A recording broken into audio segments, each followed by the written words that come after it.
Hello. तो ये पिछले क्लास में जो है सो हम लोग 1 से 3 तक न्यूमेरिकल कर चुके थे, मतलब जो दूसरा चैप्टर चल रहा है न्यूमेरिकल उसका 3 नंबर तक हो चुका था। और अब जो है सो हम लोग आगे बढ़ते हैं, यानी कि 4 नंबर से कंटिन्यू करते हैं। तो अब देखते हैं 4 नंबर में क्या है। 4 नंबर में क्वेश्चन है, आप लोग स्क्रीनशॉट पे देख सकते हैं कि 12 सेंटीमीटर त्रिज्या वाले एक गोलीय चालक के पृष्ठ पर 1.6 × 10⁻⁷ कूलम का आवेश एक समान रूप से वितरित है। तो एगो गोलीय चालक है, इसका त्रिज्या कितना दिया हुआ है 12 सेंटीमीटर, और इस पर जो है इसके सतह पर चार्ज दिया हुआ है कितना, इसके सतह पर जो चार्ज है वो है 1.4 नंबर क्वेश्चन है। तो R बराबर लिख देते हैं 12 सेंटीमीटर बराबर 12 × 10⁻⁻2 मीटर, और इसके सतह पर जो आवेश है वो दिया हुआ है कितना 1.6 × 10⁻⁷ कूलम। ठीक है। अब जो है सो इसका, तो अब इसके अंदर 3 क्वेश्चन है। तो पहला क्वेश्चन बोल रहा है क्या चीज़ कि गोले के अंदर, दूसरा क्वेश्चन गोले के ठीक बाहर, और तीसरा गोला के केंद्र से 18 सेंटीमीटर की दूरी पर विद्युत क्षेत्र तीव्रता का मान ज्ञात करें। तो ये जो है विद्युत क्षेत्र तीव्रता से चैप्टर खत्म हो चुका है, कंप्लीट हो चुका है हम लोग का, लेकिन ये क्वेश्चन यहाँ पर दे दिया, तो फिर भी जहाँ पर है वहीं पर क्वेश्चन को बनाना पड़ेगा। चलिए कोई बात नहीं। तो पहला क्वेश्चन है सतह के बाहर, सतह गोला के सतह के भीतर, ए नंबर। तो फॉर्मूला होता है phi equal to integration close integration vector E dot vector D A equal to कितना, ये हुआ equal to Q by epsilon naught. ये क्यों हुआ, क्योंकि क्लोज सतह है। तो क्रॉस के प्रमेय से आप लोग जानते हैं कि सतह अगर बंद हो तो हम लोग ये क्यू बाई एप्सिलॉन नॉट का यूज कर सकते हैं। चलिए, तो अब चार्ज कहाँ पर दिया हुआ है सतह पर, तो क्यू इक्वल टू कितना 0। तो हम लोग ऐसा लिख सकते हैं ई डॉट डी ए को हम सीधे लिख देते हैं E D A cos theta equal to कितना 0, क्योंकि क्यू का वैल्यू 0 हो चुका है। तो इसको हम ऐसा लिख सकते हैं डी ए का हो जाएगा ए, तो ई ए कॉस थीटा इक्वल टू 0, तो हो जाएगा ई इक्वल टू 0, यानी कि सतह के भीतर विद्युत क्षेत्र तीव्रता का मान कितना निकल के आ गया हम लोगों को 0 निकल के आ गया। चलिए, अब दूसरा क्वेश्चन इसके अंदर है कि गोला के सतह पर, गोला के ठीक सतह पर, वहाँ पर पूछ रहा है, सतह पर ठीक बाहर आपसे पूछ रहा है विद्युत क्षेत्र तीव्रता का मान। तो बहुत सिंपल है, देखिए जब पिछला चैप्टर हम लोग पढ़े हैं विद्युत क्षेत्र में, उसी का इस्तेमाल करेंगे। कैसे पढ़े हैं कि अब जब सतह की बात आएगी तो ऐसा नियम है कि आवेश जो है सो केंद्र पर केंद्रित हो जाएगा। तो इस स्थिति में जो है तो क्यू का वैल्यू यही, आर इक्वल टू यही, तो हम लोग फॉर्मूला यूज करेंगे बी नंबर के लिए, E equal to 1/4πε0 Q by R square. तो बस वैल्यू पुट करना है, तो 9 × 10⁻9, क्यू का वैल्यू कितना 1.6 × 10⁻⁷ बटा आर स्क्वायर, यानी कि 12 × 10⁻⁻2 का होल स्क्वायर। तो हो जाएगा 9 × 1.6 हो जाता है 14.4 गुने, देखिए ये हो जाएगा 10⁻2, 9 में से 2 के साथ गया तो 10⁻2, 144, 12 का स्क्वायर गुने 10⁻⁻4। तो अब जो है सो यहाँ देख लीजिए 14.4 बटा 144 गुने 10 के पावर कितना -4 ऊपर जाएगा तो +4, यानी कि 10 के पावर कितना 6। तो इसको भी 144 बना देते हैं, तो 144 बटा 144 गुने 10 के पावर कितना 5, क्योंकि 1 0 तो यहाँ पर चला गया, ये कट गया, तो सीधे बच गया 10 के पावर 5 न्यूटन पर कूलम। स्पष्ट है। अब इसका क्वेश्चन जो तीसरा नंबर क्वेश्चन कह रहा है क्या चीज़ कि गोला के केंद्र से, यहाँ पर क्वेश्चन है गोला के केंद्र से 18 सेंटीमीटर के दूरी पर अवस्थित किसी बिंदु पर विद्युत क्षेत्र तीव्रता का मान क्या होगा। तो गोला के केंद्र से 18 सेंटीमीटर की दूरी पर, तो ये इसमें कोई प्रयोग, इसमें बस आर का वैल्यू जो यहाँ पर 12 सेंटीमीटर था उसके जगह पर कितना यूज होगा 18 सेंटीमीटर। तो अब इसी को हम सी बना देते हैं, इसको नोट कर लीजिएगा आप लोग।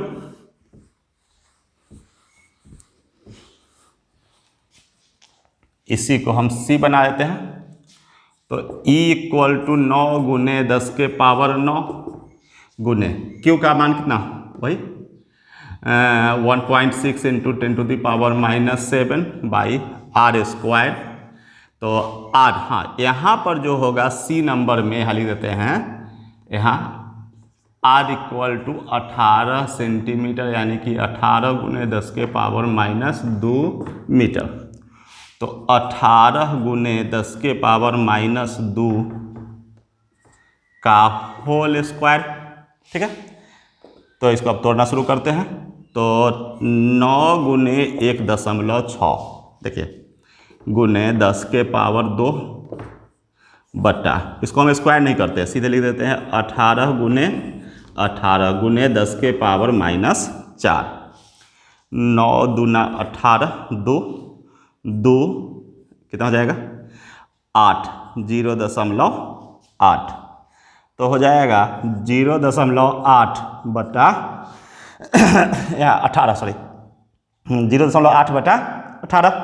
तो हो जाएगा गुने 10⁻⁻4, ऊपर जाएगा तो +4, यानी कि 10⁻6। तो 0.8 बटे 18 हो जाता है 0.044 गुने 10⁻6। थोड़ा सा कैलकुलेट करके देख लीजिएगा, चेंज भी हो सकता है। तो इसको हम लिख सकते हैं 4.4 गुने 10⁻4 न्यूटन पर कूलम। ठीक है, ये हुआ हमारा 4 नंबर का सी नंबर। ठीक है, ये 18 सेंटीमीटर की दूरी पर। चलिए आते हैं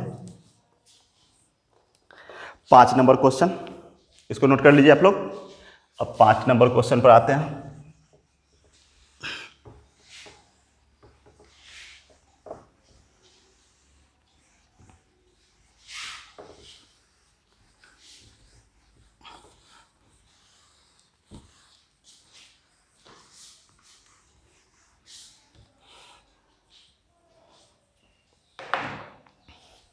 पाँच नंबर क्वेश्चन है, एक समांतर पट्टिका संधारित्र जिसके पट्टिकाओं के बीच वायु है की धारिता 8 पिको फैराड है। एक समांतर पट्टिका संधारित्र है और उसके बीच में वायु भरा हुआ है। ये जो है सो 5 नंबर क्वेश्चन है, 5 नंबर है। और जिसके पट्टिकाओं के बीच में वायु भरा है, धारिता दिया हुआ है 8 पिको फैराड, यानी कि C equal to 8 picofarad. फिलहाल यही रहने दीजिए, बाद में देखा जाएगा, चेंज करने की जरूरत पड़ेगा तो करेंगे। चले, उसके बाद दिया हुआ यदि पट्टिकाओं के बीच की दूरी को आधी कर दी जाए और इनके बीच जो है सो स्थान में 6 परावैद्युत नियतांक का परावैद्युत भर दिया जाए तो फिर धारिता क्या होगी। चले यहाँ देखिए तो एक पैरेलल प्लेट कैपेसिटर है जिसका कैपेसिटेंस इतना दिया हुआ है। तो हम लोग मान लेते हैं, आप लोग लिख सकते हैं कि मान लेते हैं क्या चीज़ कि इसका प्लेट का क्षेत्रफल, यहाँ देख लीजिए, ये जो है सो प्लेट का क्षेत्रफल A और प्लेटों के बीच का दूरी D माने। तो आप लिख सकते हैं कि माना कि प्लेटों का क्षेत्रफल A और प्लेटों के बीच की दूरी D है। तो अब जो होगा सो यहाँ पर हो जाएगा, यहाँ ध्यान देना है कि C equal to epsilon naught A by D formula तो होता है जब प्लेटों के बीच वायु भरा हो, इक्वल टू कितना 8 पिको फैराड हो गया। अब क्वेश्चन यहाँ से शुरू होता है, कहानी अब शुरू है। क्या है कहानी? कहानी अब यहाँ है कि अगर उसके प्लेटों के बीच की दूरी आधी कर दी जाए, उनके बीच जो है सो 6 परावैद्युत नियतांक का परावैद्युत भर दिया जाए। अब नया स्थिति क्या है? नया स्थिति ये है कि प्लेटों के बीच का दूरी आधा कर दिया गया, तो नया दूरी हो जाएगा D डैश इक्वल टू क्या चीज़ D/2। साथ में एक परावैद्युत भर दिया गया, उसका परावैद्युत नियतांक कितना है 6। जैसे ही परावैद्युत भरेंगे तो अब जो फॉर्मूला बनेगा K epsilon naught A by D dash. आप लोग जानते होंगे परावैद्युत भरने पर प्लेटों के बीच का दूरी क्या कर दिया गया, आधा, इसका हाफ कर दिया गया है और तब परावैद्युत को भर दिया गया है अंदर में। यानी कि अब नया जो ये फॉर्मूला इसके लिए है, ठीक है। तो C dash equal to K epsilon naught A by D dash. तो अब जो है सो यहाँ पर वैल्यू पुट कर देना है, K का वैल्यू कितना 6 इंटू एप्सिलॉन नॉट A रहने दीजिए और D डैश की जगह पर कितना D/2 तो हो जाएगा 2 पर चला जाएगा तो 12 गुने epsilon naught A by D। Epsilon naught A by D equal to कितना 8 पिको फैराड। तो हो गया C डैश इक्वल टू 12 गुने 8 कितना होता है 96 पिको फैराड कैपेसिटेंस इसका हो गया। ठीक है,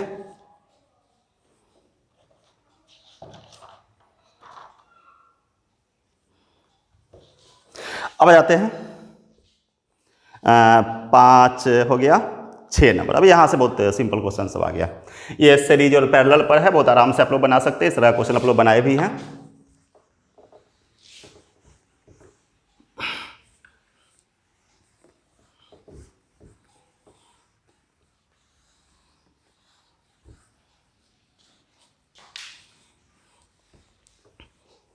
इसको नोट कर लीजिएगा आप लोग। चलिए आगे बढ़ते हैं। अब 6 नंबर क्वेश्चन है। 6 नंबर क्वेश्चन है क्या चीज, 9 पिकोफैराड क्वेश्चन आप लोग देख सकते हैं। 9 पिकोफैराड धारिता वाले 3 संधारित्रों को श्रेणी क्रम में जोड़ा गया। यानी कि 3 संधारित्र है जिसका कैपेसिटेंस है 9 पिकोफैराड, जिसको जोड़ा गया किसमें, श्रेणी क्रम में। ठीक है, सबका कितना है 9 पिकोफैराड, 9 पिकोफैराड, 9 पिकोफैराड। हाँ ये जानते हैं ना, 1 पिकोफैराड बराबर 10 के पावर माइनस 12 फैराड। ध्यान रखना है 1 पिकोफैराड, यहाँ पर हम लिख दे रहे हैं फिर से, पीछे लिखा हुआ है वैसे 1 पिकोफैराड यानी कि 10 के पावर माइनस 12 फैराड। हालांकि इसका इसमें यूज नहीं है, लेकिन कभी यूज पड़ेगा तो आप लोग इसका यूज कर सकते हैं। चले तो फिर यहाँ पर जो है तो तीनों को श्रेणी क्रम में जोड़ा गया है। और तो इसके अंदर 2 क्वेश्चन है। तो पहला क्वेश्चन क्या पूछ रहा है कि कुल धारिता क्या है, तो इक्विवेलेंट कैपेसिटेंस। तो तीनों श्रेणी क्रम में है, तो श्रेणी क्रम वाला क्या चीज फॉर्मूला होता है 1/c equal to 1/c1 plus 1/c2 plus 1/c3। लेकिन तीनों का जब समान है तो हम लोग सीधे फॉर्मूला लगाएंगे। आप लोग याद कीजिएगा c इक्वल टू चाहे c dash equal to c/n। ठीक है, तो c dash equal to c का वैल्यू कितना, c यानी कि जब सब समान हो तब, यानी कि 9/n कितना है 3, यानी कि 3 पिकोफैराड। इक्विवेलेंट कैपेसिटेंस निकल गया।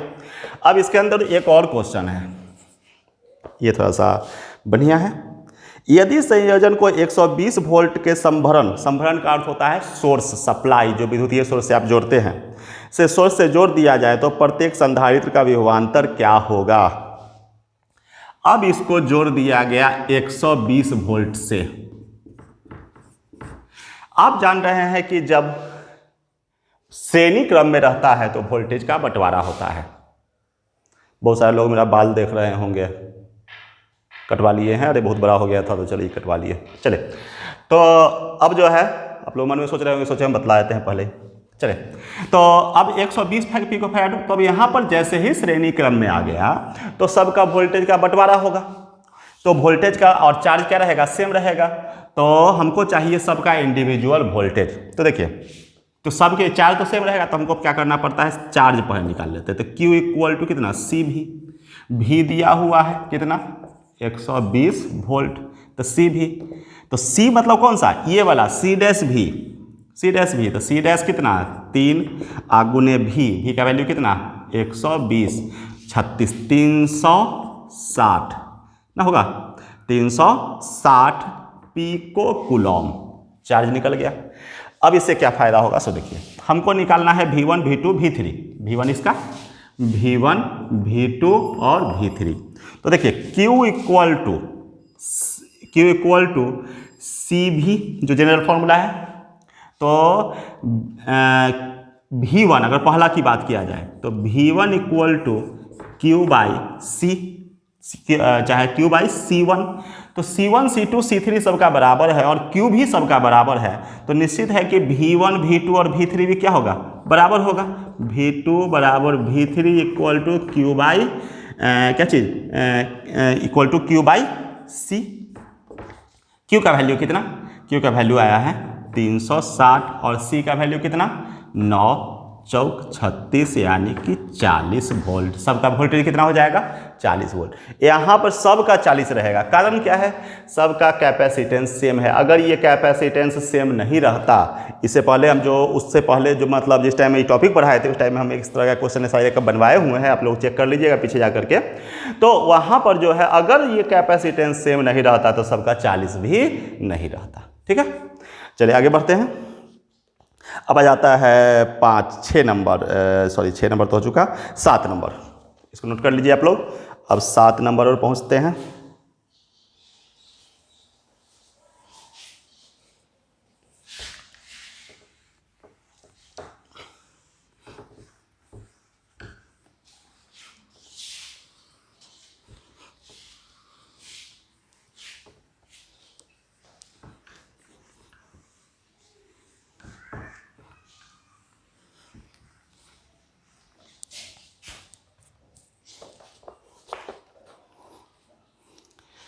उसी टाइप का क्वेश्चन है, लेकिन यहाँ पर 3 जो है सो पैरेलल में है।